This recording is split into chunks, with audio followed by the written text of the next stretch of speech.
Yo, what's going on guys? Ember Power here and welcome back to a new video. So basically a little while ago I made a video where I talked about why I thought Pokemon card 151 was maybe a little bit weaker in terms of card design, and I thought maybe it would be better off in a limited format setting or maybe a cube format, for example.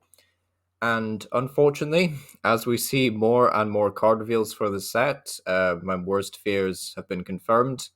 They do continue to reveal semi-mediocre cards. Now, I'm not saying that these cards are outright unplayable. Usually if you criticize a card, someone will say, well, you can do this, this, and this with it. I'm fully aware that you can make a lot of decks from these cards, but in terms of standard viability, like we all know how notoriously power crept the standard format is, and to some extent expanded as well. So it is something worth bearing in mind when looking at new card reveals. And typically in the past, I would be more lenient as well to weaker cards if they're revealed en masse together. But when Pokemon keep revealing all these cards, just like a couple of every day, it does start to become a bit jarring because it sort of feels like, hey, come look at this new card. You go look at it, and it's pretty bad. So let's look at some of the more interesting cards, I guess, and then some of the more underwhelming cards. So there was a ghastly Gengar Hunter line revealed for the set. The Hunter has a pretty cool ability, Lost Soul Return, that says once in your turn, you may play this card from your hand to evolve a Pokemon. If you do, you may choose a supporter card from your opponent's discard pile and put it back into their hand. So this seems pretty bad initially, like why would you ever want to give your opponent back a supporter? But it can provide plus 50 damage for Gengar because it has the attack Poltergeist, which is pretty decent. Unfortunately, it is a stage 2, so it is a little bit awkward to get going. It also only has 130 HP. It kind of boggles my mind that stage 2s still have so few HP compared to, the rest of the power creeps mechanics. But yeah, what can you do? 130 HP, pretty underwhelming, but two pretty interesting attacks, and I don't think Gengar is a bad card by any stretch of imagination. I think it's pretty fun. You could definitely make a solid rogue deck out of this card, and maybe we'll see some additional support for stage 2s in the near future. But then we look at a card like Farfetched, and you have to wonder, what's going on with, the design for some of these cards, because Farfetched really does feel like a theme deck card. And that's strange. Why is there so many cards that feel like they were designed for theme decks when, they know that theme decks were discontinued? I got that comment from someone down here, I think. Someone said, where is it? There was definitely, yeah, this person over here said someone at the Pokemon Company keeps designing cards as if they were still making theme decks. And I totally agree with them because it certainly feels like that. I mean, you're never going to play this card unless it was in like a cube or a pre-release. So yeah, but it's strange for a Farfetched, but go ahead and close them. But yeah, we've got a Gyarados, Butterfree, and some more cards. So this Gyarados, unfortunately, is definitely outclassed by the more recent Gyarados that was coming out in Power Day Evolved, depending on when this video goes up. So that Gyarados, if you don't know, does a whole ton of damage if your opponent is ahead in the prize race, so it can be used to great effect with reversal energy. So what does this Gyarados do? Well, it has the ability Ruffian that says, when you play this Pokemon from your hand to evolve one of your Pokemon during your turn, you must discard the top 5 cards of your deck. And initially, when I read this ability, I thought, okay, maybe the attack will have synergy with this ability. Maybe it will have some kind of synergy with discarding Magikarps, because there has been at least 1 or 2 Gyarados in the past that have interacted with Magikarps, either in the discard pile or, the bench with damage counters on them. But nope, Hyper Beam is just a very vanilla attack for 4 energy, which is an awful lot for a stage 1 to be paying, so you'll have to get a Baxcalibur going with the 4 energy in the hand. Does 200 damage, so you're not even carrying the majority of evolving Vs and the majority of evolving EX, or basic EX, I should say. You get to discard an energy attack to your opponent's active Pokemon, but that is the only benefit from running this Gyarados, which is, yeah, really scary and frankly quite a bad card. Now, some people have since pointed out, there is actually some synergy with control. You could play this with was it Volcarona V? There's also like the Basculegion as well, more recently. Yeah, those are like fine options, but in terms of card design, like who really wants to evolve a Magikarp into a Gyarados just to discard the top 5 cards of their deck? That's potentially 5 resources you will never see again. So yeah, it just feels pretty bad. We also have this Butterfree. I'm pretty sure there wasn't a Ninetales revealed here. Yeah, so no Ninetales, but there is a Butterfree which has a very bog standard attack, Whirlwind, 60 damage, switches Pokemon with one of your benched, pretty bad, and then Bye Bye Flight for 2 colors. Choose one of your opponent's bench Pokemon, they shuffle that Pokemon and all cards attached to it into their deck, then shuffle this Pokemon and all cards attached to it into their deck. I'm pretty sure there has been I think it's called a Spidops, like a Spidops or a Tarantula. I forget which order it goes for the evolutions, but I'm pretty sure there is a Spidops that has this exact same attack, but it's for 2 energy.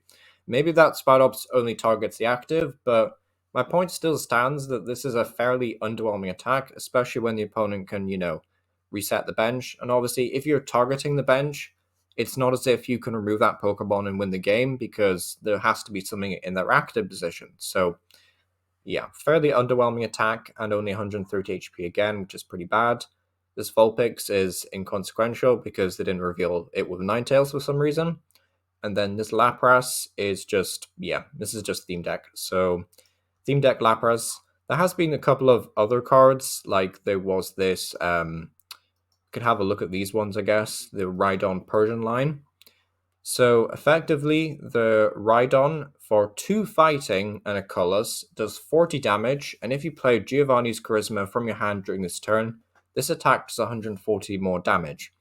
So if you don't know what Giovanni's Charisma does, basically what it says is you remove an energy from your opponent's active and put it back into their hand, or you discard it. I'll have to verify that, but I'm pretty sure it just says return it back to the hand. If you do, then you get to attach an energy from your hand to your active Pokemon. So it is energy acceleration, but of course, assuming you attached an energy turn 1 to your Rhyhorn, then you attached another basic energy on the second turn, and then you used a Giovanni's Charisma, assuming your opponent left a Pokemon in the active with an energy on, by the way. Use Giovanni's Charisma, you've got the third energy on there, you can use Charismatic Drill, you can do a whopping 180 damage, but you're not KOing any EX except Miraidon. You're not KOing any evolving Vs that see play, really.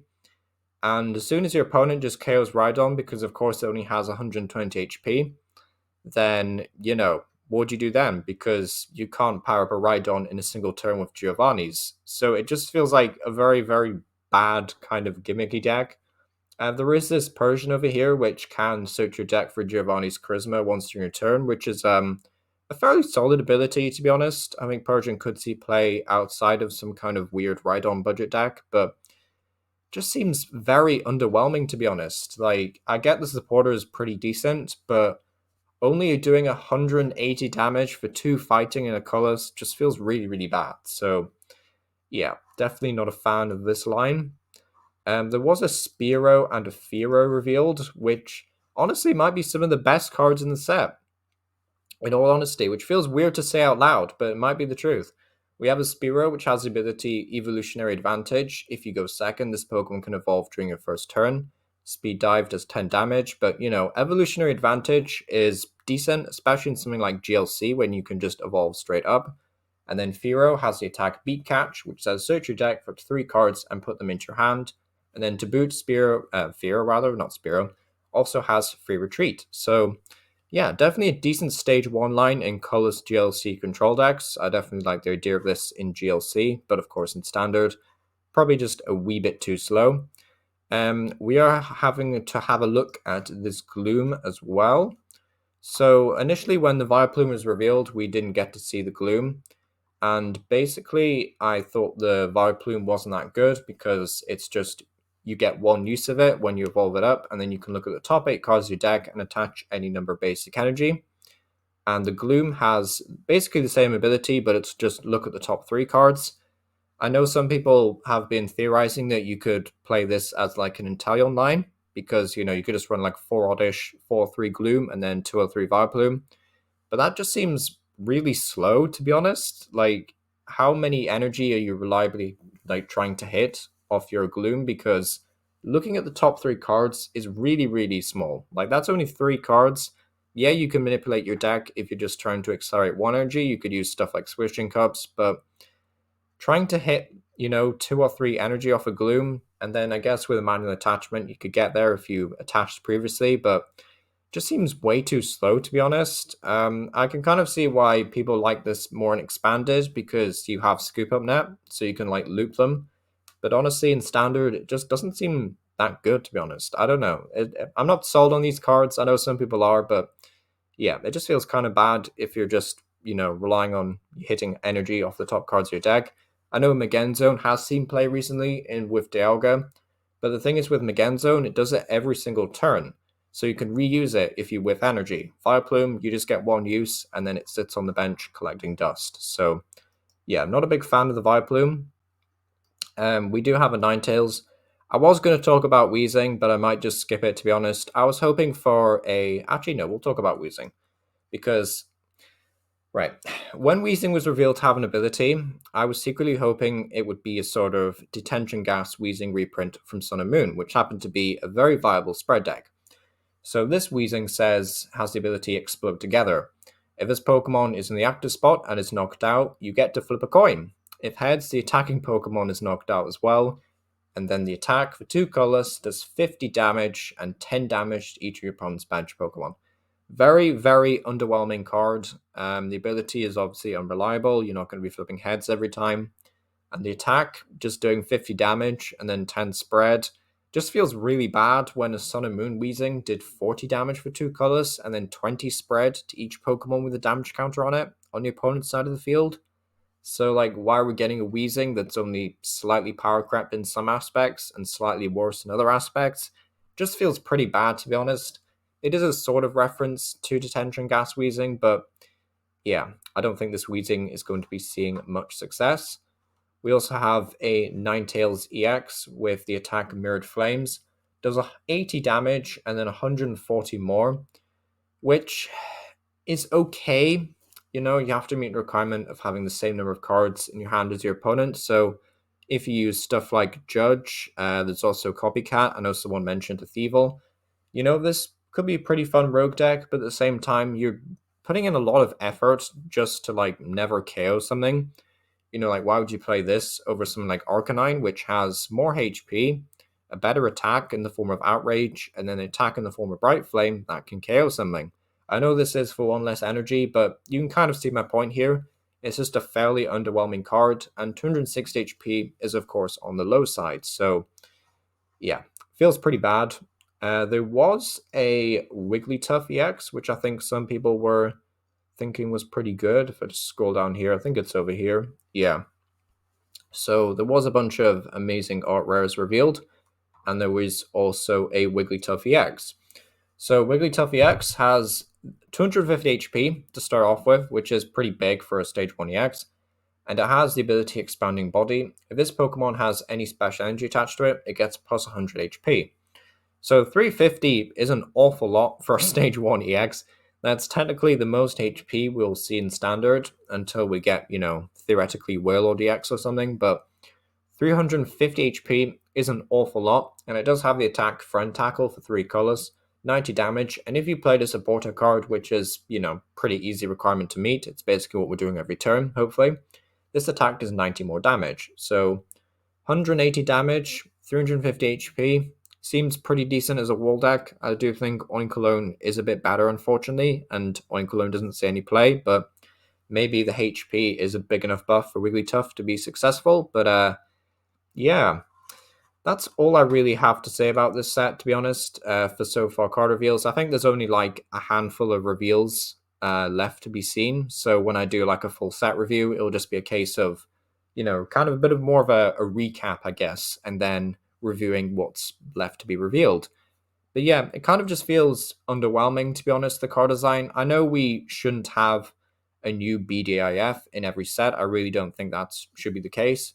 But I think a lot of these cards could just be a little bit better to the point where they could be at least fun rogue decks to try out. Like the Weezing doing more damage, the Ninetales doing more damage, the Nidoking actually one-shotting stuff if you use a Giovanni's. It just feels kind of bad, to be honest. But yeah, Want to know what your thoughts on this, of course, are. So yeah, let me know in the comment section. And yeah, it's been Emma Power, and thank you for watching.